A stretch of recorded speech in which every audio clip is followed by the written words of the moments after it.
एक दिन वो रेड लाइट एरिया में जाता है और रेड लाइट एरिया में जब वो एक कोठे पर चला जाता है तो वहाँ करीब 30 लड़कियां उसे दिखाई जाती है और 30 लड़कियों में से वो हर किसी को नापसंद कर देता है। तब कहीं जाकर एक लड़की उसे बहुत ज़्यादा पसंद आती है और जब उस लड़की का वो चेहरा देखता है तो उसे ऐसा लगता है कि शायद मैंने इसे कहीं देखा है और उसी के लिए सहमति देता है और उसके साथ एक कमरे में जाता है। लेकिन जब असलियत उसके सामने आती है तो उसके होश उड़ जाते हैं।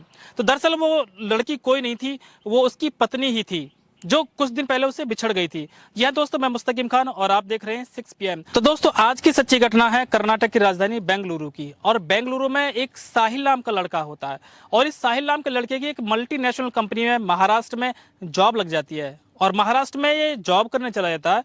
जब इसे करीब 2 से ढाई महीने वहां पर हो जाते हैं तो वो अपनी पत्नी के पास कॉल करता है और बताता है कि मैं अब यहाँ जगह बहुत अच्छी तरह से रहने लगा हूँ, मैंने कमरा भी ले लिया है और यहाँ का जो माहौल है उसे मैं समझ चुका हूँ और आप क्या मेरे साथ यहाँ रहना चाहोगी। तो इतना सुनने के बाद तो उसकी पत्नी बहुत खुश होती है और वो कहती है कि साहिल, मैं तो बचपन से ये चाहती थी कि मैं एक बार मुंबई जरूर देखूं और आप वहाँ रहने लगे हो तो ये तो मेरे लिए बड़ी अच्छी बात है और मैं चाहूंगी कि मैं आपके पास वहाँ रहूं, कुछ दिन आपके साथ वहाँ बिताऊं। तो इसके बाद साहिल अपने माता पिता के कॉल पर बात करता है और कहता है कि क्या आप इजाज़त देंगे मुझे, मैं अपनी पत्नी को अपने साथ रख लूँ, क्योंकि यहाँ पर जो खाना बनाने की समस्या है, कपड़े धोने की समस्या है वो बहुत ज़्यादा है। मैं काम में बिजी रहता हूँ, कपड़े धोने में और खाना बनाने में मेरा बहुत सारा जो टाइम है वो वेस्ट हो जाता है। तो घर वाले परमिशन दे देते हैं और एक टाइम रख दिया जाता है। उस टाइम को साहिल कहता है कि मैंने आपका जो रिजर्वेशन है वो करा लिया है, आप ट्रेन में बैठकर आराम से यहाँ पर आ जाइए, मैं आपको प्लेटफॉर्म से रिसीव कर लूँगा। उसकी जो पत्नी है उसका नाम तानिया होता है। तानिया को उसके सास और ससुर प्लेटफॉर्म तक छोड़ने आते हैं। जो रिजर्वेशन में उनकी सीट थी उस सीट पर वो बैठा देते हैं और कहते हैं कि बेटी, रास्ते में जाते समय हमारे पास कॉल करती रहना। और उधर साहिल का भी उसके पास कॉल आती है और बताता है कि भाई जब रास्ते में आप सफ़र करो तो मुझे अपनी जो जानकारी है वो प्रत्येक 100 किलोमीटर या 150 किलोमीटर पर देते रहना।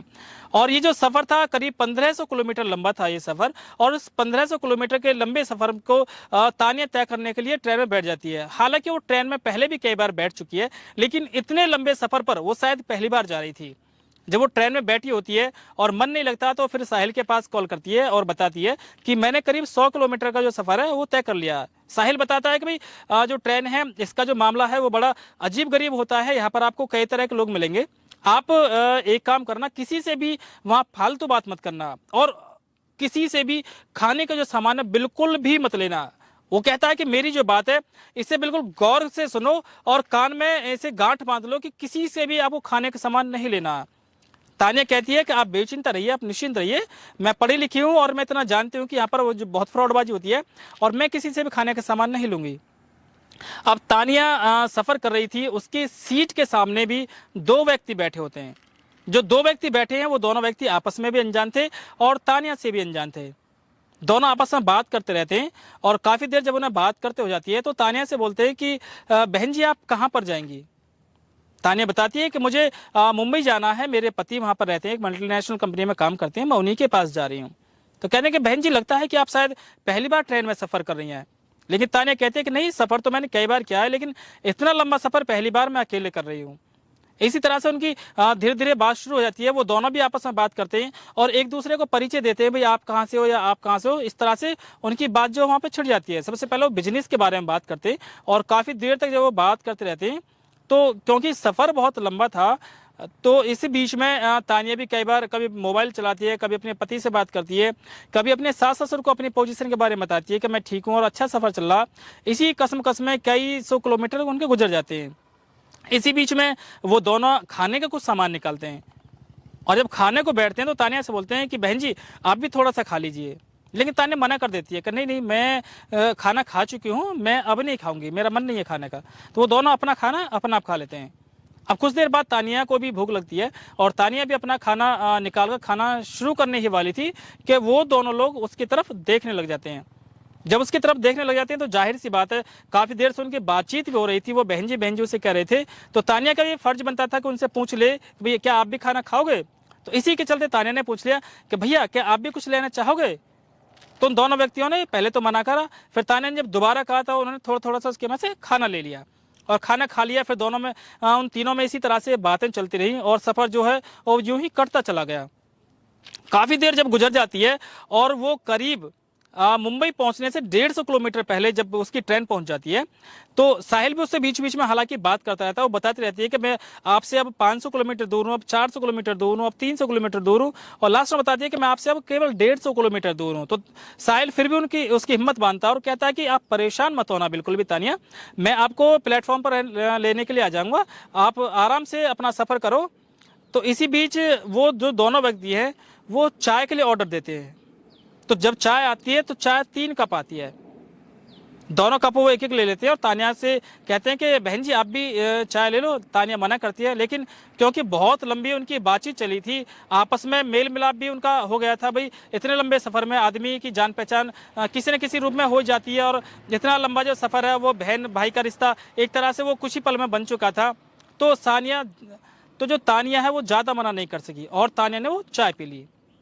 चाय पीने के बाद तानिया अचानक बेहोश हो जाती है, और कुछ देर बाद जब तानिया की आंखें खुलती है तो वो अपने आप को एक कार में पाती है। वो कार के पीछे डिग्गी में लेटी थी और आगे एक व्यक्ति कार चला रहा था। जो 2 व्यक्ति उसके पास उसके भाई बनकर बैठे थे वो भी कार में बैठे थे। तानिया की धीरे धीरे जिस तरह से आंख खुलती है और वो देखती है कि मैं अब यहाँ कहाँ पर हूँ, और थोड़ी ही देर में वो समझ जाती है कि शायद अब जो है ये मैं कहीं फंस चुकी हूँ। तानिया उनका विरोध करना स्टार्ट करती है, नशे की हालत में थी और उनका विरोध करती है। तो तानिया को जोर से थप्पड़ जड़ दिया जाता है और कहते हैं कि आवाज़ बंद करो, अगर शोर मचाया तो आपको जान से मारकर यहीं कहीं फेंक देंगे। तानिया उनके दबाव में आकर डर की वजह से कार में चुप लेट जाती है। हालांकि नशा भी था और कुछ उनका डर भी था, तो ज़्यादा उनका विरोध नहीं कर सकी। कुछ देर बाद वो दोनों की जो कार है वो एक रेड लाइट एरिया में घुसती है और एक कोठे पर उस तानिया को ले जाया जाता है। कोठे की जो मालकिन थी वो तानिया को देखकर बड़ी खुश होती है। उसे लगता था कि भाई इतनी खूबसूरत ये महिला आज हमारे पास आई है, तो इसके लिए ग्राहक जो है वो भी बहुत ज़्यादा मिल जाएंगे।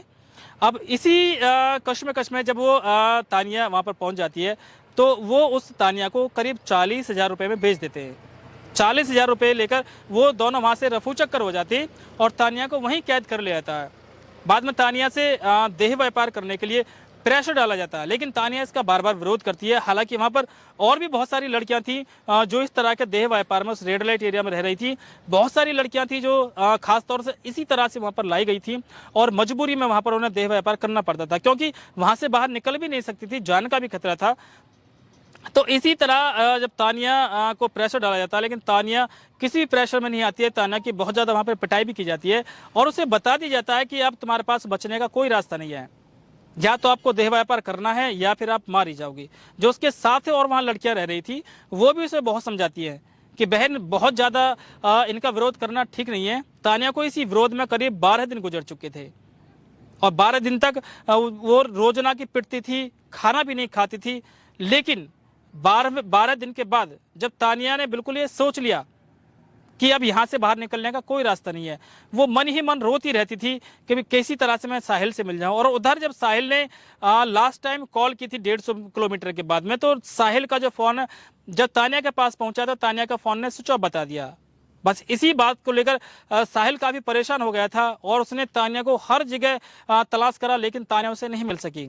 उसने नज़दीकी थाने में उसकी गुमशुदगी भी दर्ज कराई। पुलिस ने भी काफ़ी तलाश किया, लेकिन उसका कोई भी सुराग नहीं मिल सका। शायद जब उसे ट्रेन से नीचे उतारा गया होगा, जब वो बेहोशी की हालत में होगी, तो इसी तरह से उतारा गया होगा कि जैसे उनकी कोई परिचित हो और उससे बीमार को वो कहीं उपचार कराने के लिए ले जा रहे हों। अन्यथा जब ट्रेन से प्लेटफॉर्म से बाहर निकलते तो बहुत सारी वहाँ पर भीड़ होती है और सब लोग ये कुछ ना कुछ सोच लेते हैं कि भाई किस तरह से किसी लड़के को ले जाया जा रहा है। लेकिन वो जो शातिर दोनों थे उन्होंने कोई ना कोई ऐसी तरीका वहां से जरूर अपनाया होगा कि ताकि लोग उन पर शक ना कर सकें।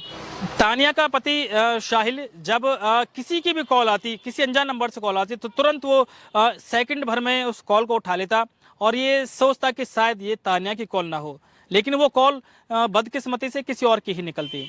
अब जब 12 दिन वहां पर तानिया को गुजर चुके थे, 13वें दिन तानिया को जबरन वहां लड़कियों की लाइन में खड़ा कर दिया गया।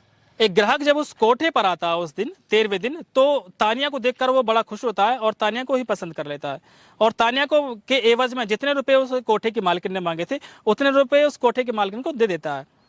तानिया उसके साथ एक कमरे में जाती है। जब तानिया के साथ वो कमरे में जाता है और जैसे ही वहाँ पर जो दरवाजा है वो लगाया जाता है, तो तानिया फूट फूट कर रोने लगती है और उसके पैरों में लिपट जाती है और कहती है भैया आप मुझे बचा लो, और अपनी कहानी उसे सुनाने लग जाती है शुरुआत में उस आदमी को उस पर विश्वास नहीं होता, लेकिन जैसे ही तानिया के आंसू निकलने लगते हैं तो वो आदमी उस पर विश्वास कर लेता है और कहता है कि बहन आप बिल्कुल भी मत घबराओ।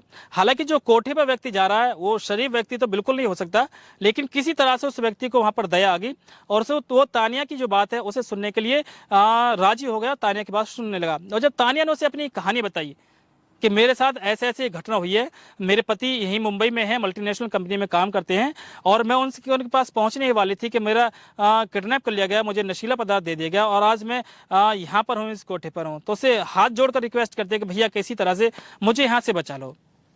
उस आदमी ने उसे पहले बहुत तसल्ली दी और आराम से प्यार से उसे बैठाकर उसकी पूरी बात सुनने के बाद में वो कहता है कि साहिल का नंबर दो। वो तानिया उसे साहिल का नंबर देती है और साहिल के नंबर पर कॉल मिलाई जाती है। जैसे ही साहिल के नंबर पर कॉल जाती है, साहिल तुरंत वो फोन पिक कर लेता है और जब पिक करता है फोन तो वो आदमी उससे पहले मालूम करता है कि क्या आप साहिल बोल रहे हो। साहिल बोलता है कि जी हाँ मैं साहिल बोल रहा हूँ और तुरंत उसका फोन तानिया को पकड़ा दिया जाता है और तानिया कुछ भी साहिल से नहीं बोल पाती है और पहली ही बार में रोना शुरू कर देती है। जैसी तानिया रोना शुरू कर देती है वो साहिल तुरंत समझ जाता है कि तानिया है और उसी फोन कॉल पर साहिल तानिया की हिम्मत बनाता है और ये कहता है कि आप रो मत, बस मुझे ये बताओ कि आप हो कहां पर। तानिया कहती है कि मुझे कुछ नहीं पता कि मैं कहां पर हूं, मुझे नहीं पता कि ये एड्रेस क्या है जहां पर मैं हूं। लेकिन वो जो आदमी जो तानिया की बात करा रहा था वो फोन लेता है और साहिल को एड्रेस बता देता है। अब साहिल सोच में पड़ जाता है कि मेरी पत्नी कोठे तक, रेड लाइट एरिया तक कैसे पहुंच गई और दूसरी उसकी गंभीर समस्या ये थी कि तानिया को बचाया कैसे जाए।